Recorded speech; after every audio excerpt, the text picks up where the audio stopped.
So yeah, we're gonna go through the way of abiding here. One of the seven treasuries of Longchen Rabjam, this great yogi from the 1300s, who has synthesized all the great Dzogchen tantras, and we're at we're at the end here of discerning the implications of pure presence. So remember, this text covers four of these aspects of the mind. So ineffability, openness, presence, and oneness. And here we're still on presence, and it says, now the implications of spontaneous presence can be discerned. One implication that can be discerned is that the way in which phenomenon occur reveals natural mind. Well, I like that Richard Barron choice of words there. Natural mind is really good.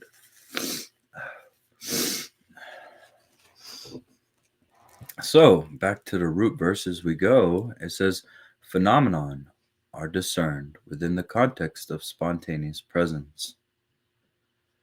The five great elements and all apparent phenomenon of the universe arise timelessly as the expression of non-conceptual spontaneous presence, involving no concept of self or other and pure in their natural vividness. They are discerned within the context of natural mind, free of deliberate effort. Do not suppress objects that manifest. Rest with the six modes of consciousness relaxed. And so to me, that's really beautiful advice. And originally, this was in poetic form, so it could have even been wrong. But it says, do not suppress objects that manifest. And we're just talking about that. How we begin to be a little bit radically inclusive with our environment and the people therein. And when it says rest with the six modes of consciousness relaxed, of course, as most of you know, that's your five main sense consciousnesses. And the sixth one is your thinking and emotional and basically lucidity as well. It's the coarse level of our lucid mind. And so, well, Longchenpa, this is really systematized, by the way, for being in the 1300s. And he's basically just reformatting what was around prior to the 1300s. But anyway, can you lift that up a little bit, Yoshi? It says rest with the six modes of consciousness relaxed. So that includes the thinking mind. And why at first, when you're getting into Dzogchen, if you're taking stimulants and there is no space between thoughts like that, there's no space. And even in your speaking, it's difficult to just stop. Right, because you have that stimulant or maybe a strong condition of just going.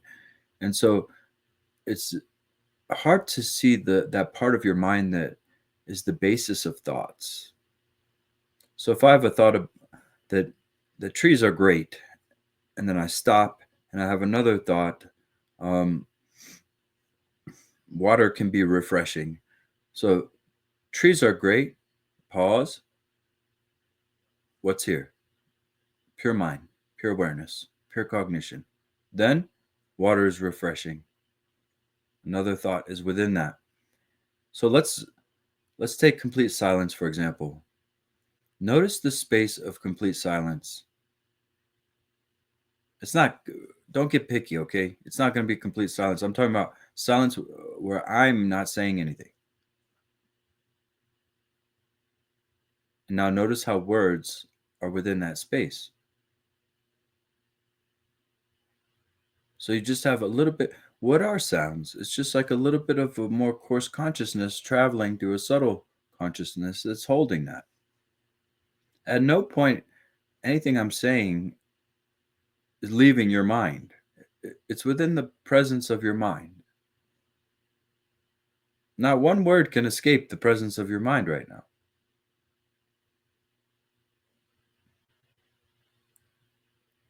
So are you in the words, or are you in the presence of mind, which holds the words, so to speak? Yeah, so we can just relax these thinking mind, emotional mind, hearing, the ayatanas actually. So the eyeballs, seeing, and what is seen. The ears, or the entire hearing mechanism, what is heard, and hearing itself.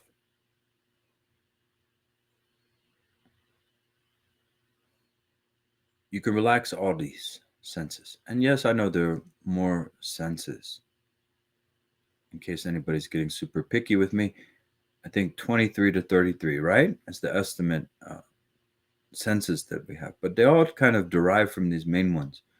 So, yes, we're including balance and things like that as well. We're relaxing the whole thing.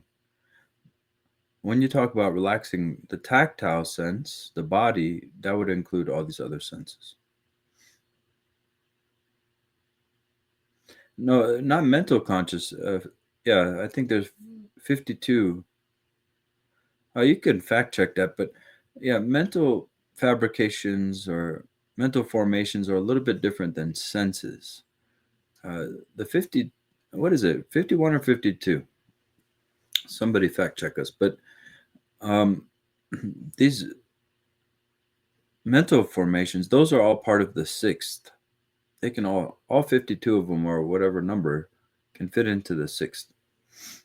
So, any questions about the six modes of consciousness and all that, how to, or about not suppressing objects, resting the six modes? Because if you got that, that's a huge topic. And then, oh, it's 51. Excuse me. Okay, thank you.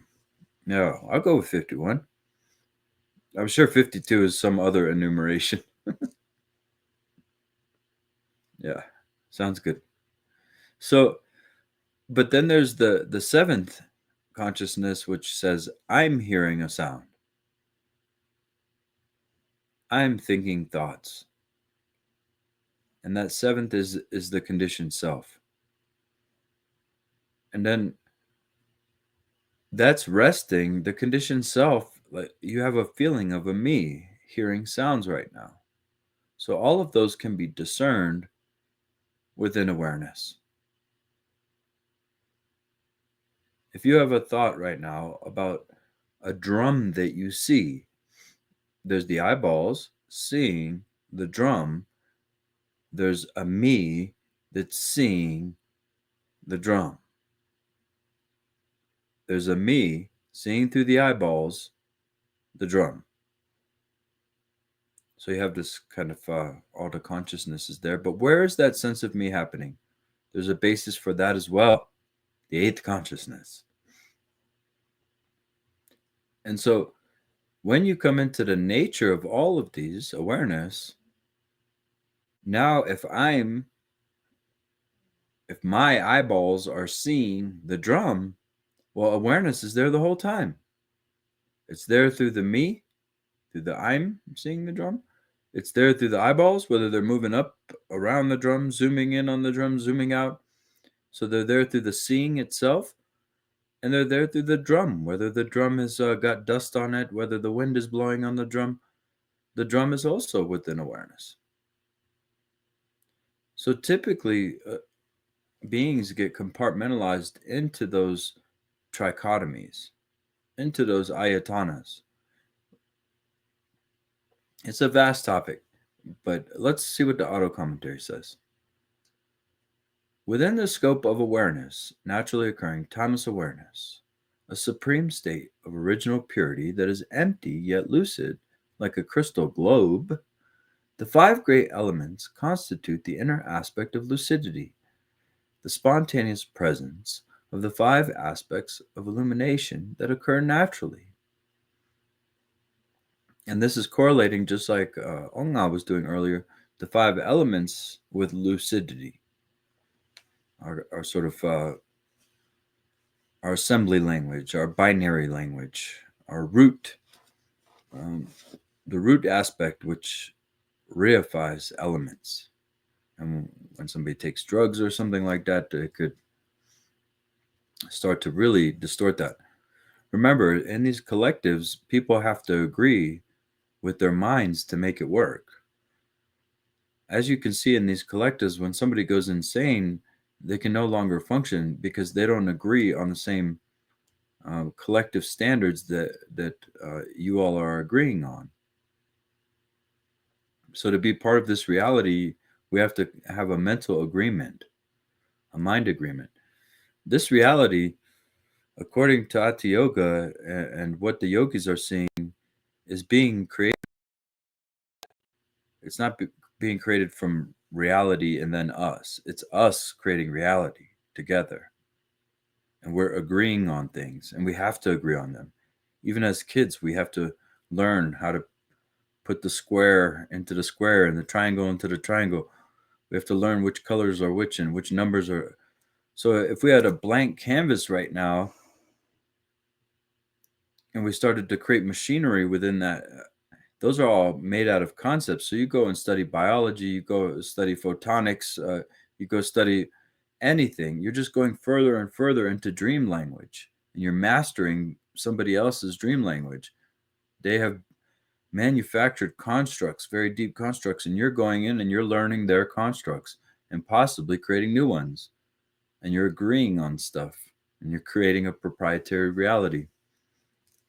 And this goes with that Donald Hoffman quote, in my opinion, where he claims that natural selection isn't showing us reality. It's showing us a proprietary mind-made reality based on physicality, based on our desire to eat and mate. So anyway, yeah, wow. I didn't really expect so much of our theme to be here in this today, but it's really great. So it says, things arise from this as the outer aspect of lucidity through the body's 5 inner aspects of illumination, just as outward radiance manifests from the potential for illumination found within a crystal. It is this radiance that is initially misconstrued as having identity. And so, out of confusion, the dregs of the 5 elements are perceived to be the universe. Any questions so far? Leo says, sorry, whose quote is that about natural selection again? Donald Hoffman is a physicist. He said, after much testing, the chances of natural selection reflecting the true nature of reality is virtually zero.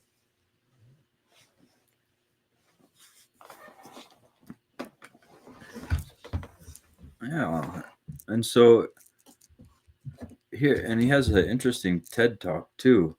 How he talks about how these bugs in Australia fell in love with beer bottles, and it started to affect their entire existence because they thought the beer bottles looked like their mates. And so this could be happening with AI right now, actually, to humans. But that's a whole nother video, probably.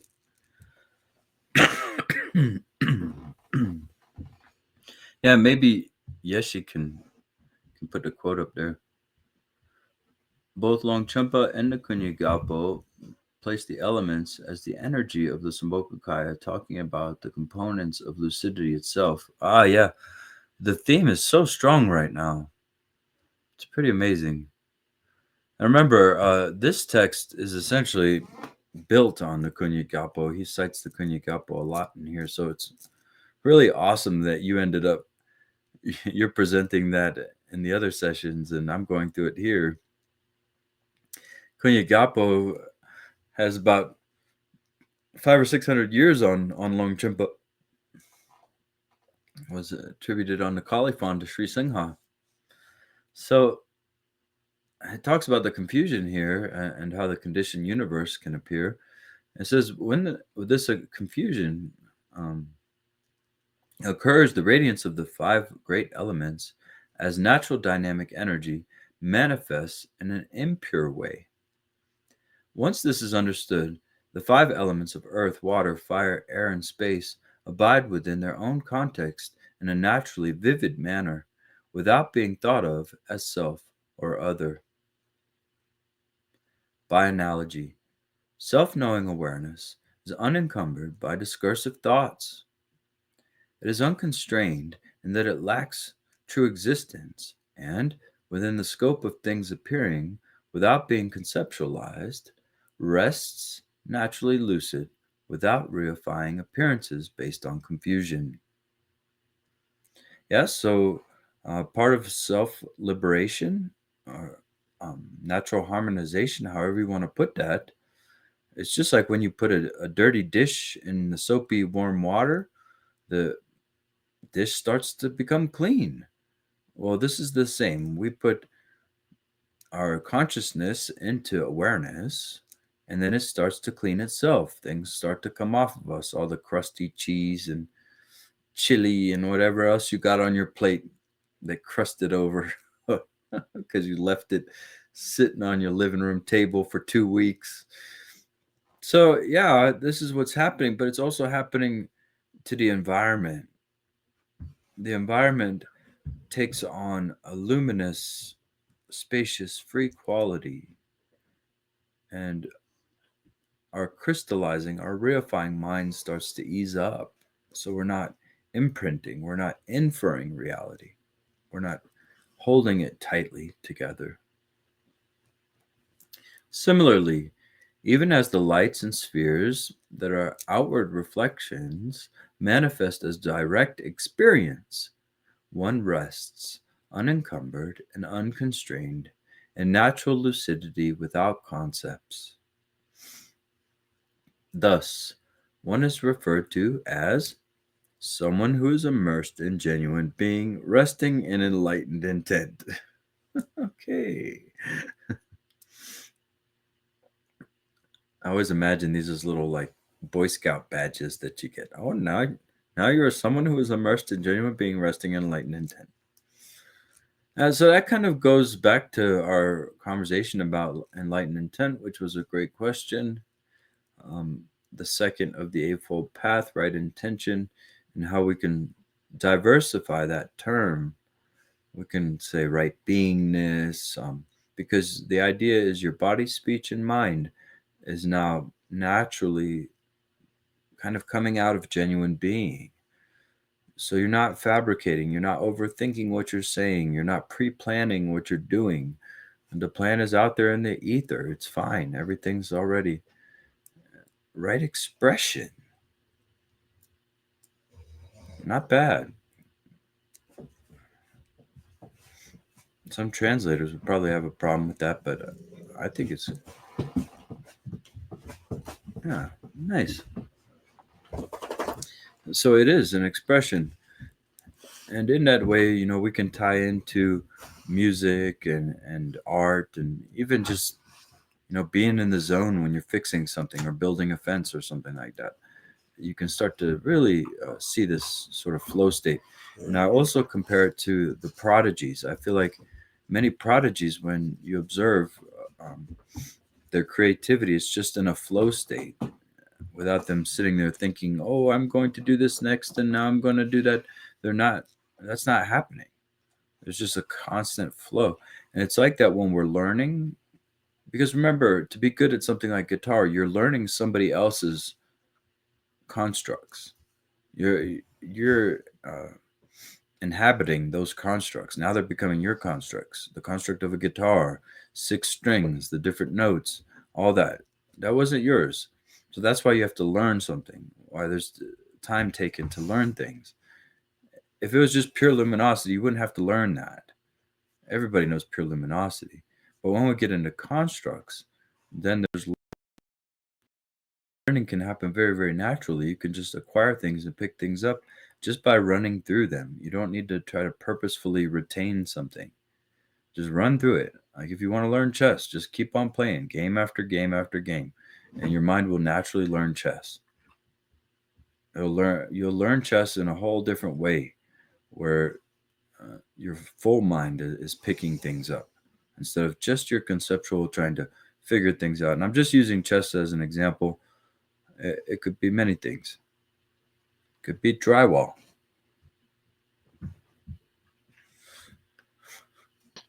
How many houses you going to build?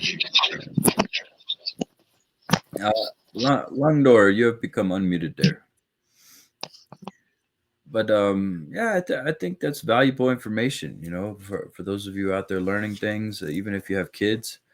Um, there's a nice ease. It can be easy to learn and be creative and master things.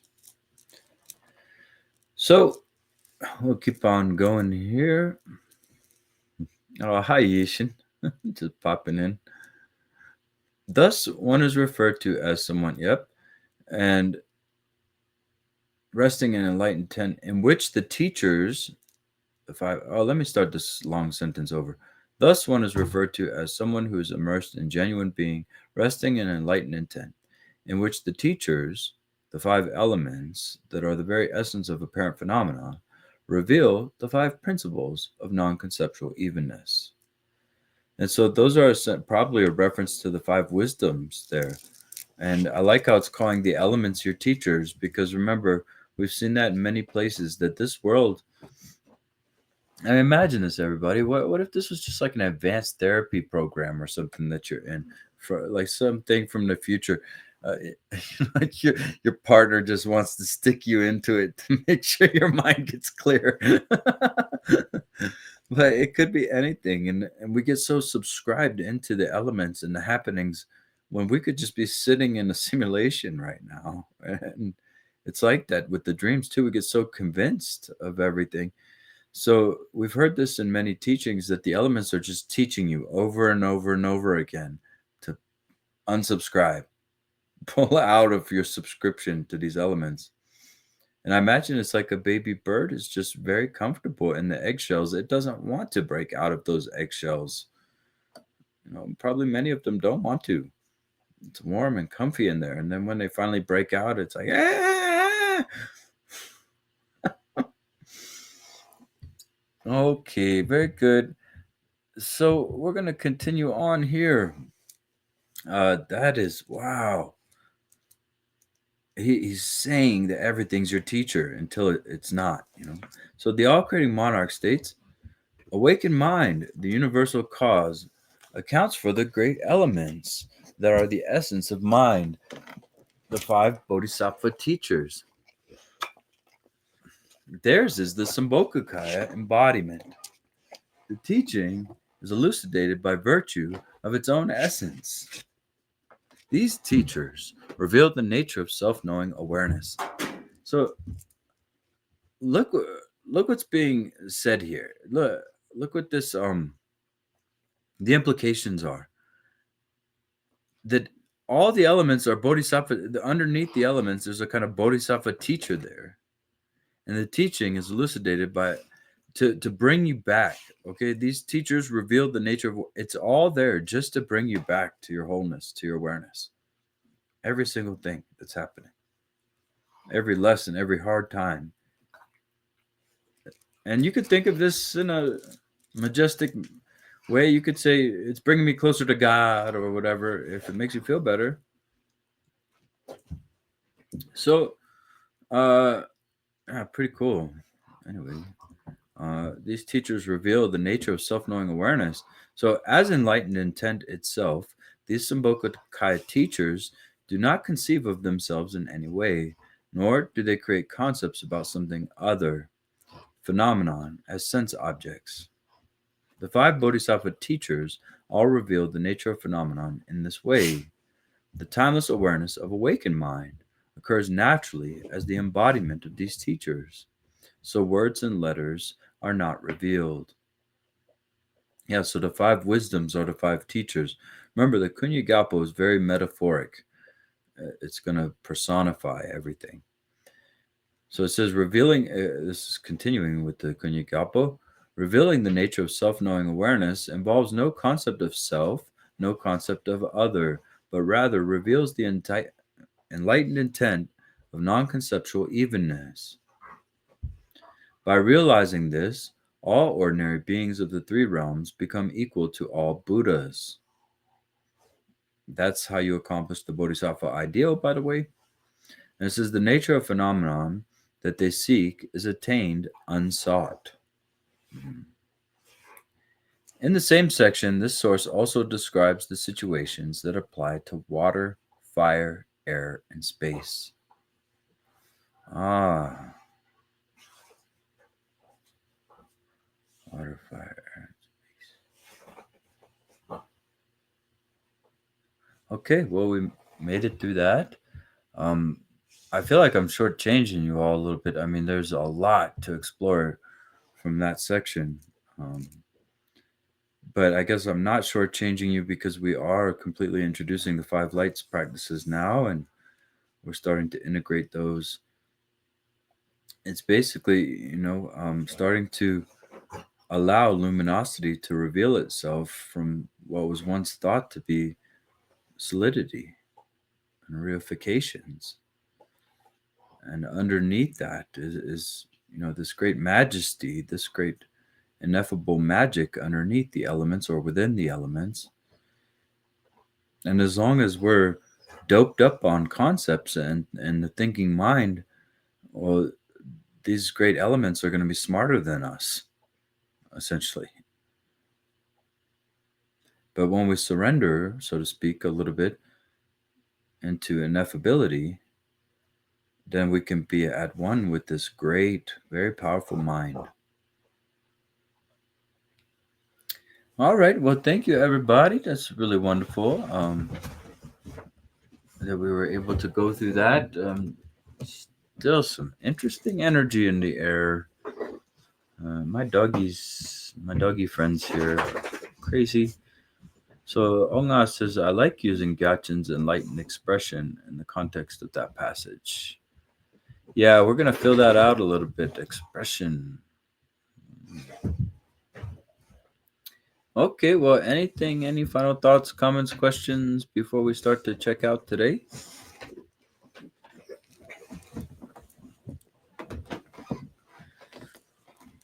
Everybody good?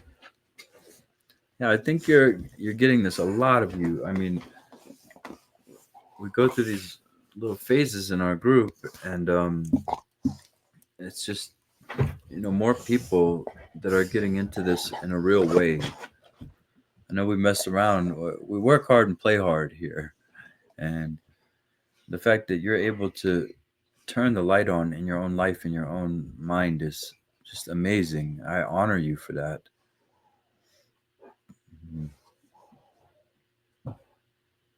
Oh, something clicked with lights. Where are you? What?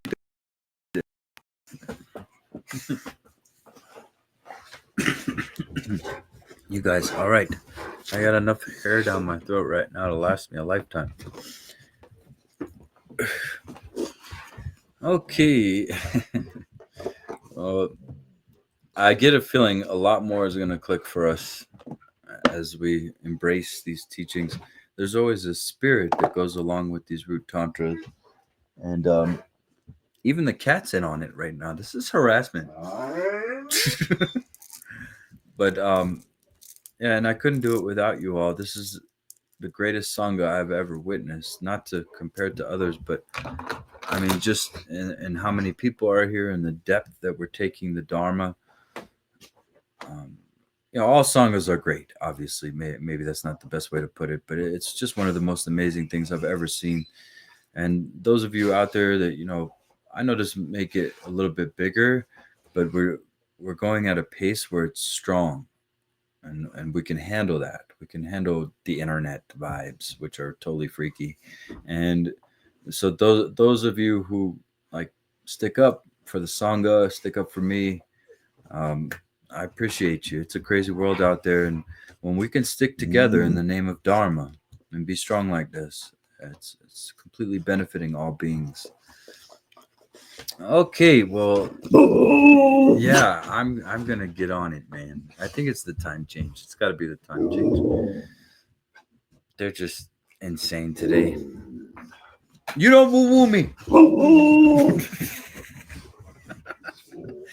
Doesn't listen. Stop woo-wooing me. You guys all stop. You're on camera. You all saw me get woo-wooed on camera. All right, lots of laughs, lots of fun. But any comfort, any joys that we have, any benefit, there are beings in this very presence that are suffering and confused, and we offer it all to them with a moment of silence.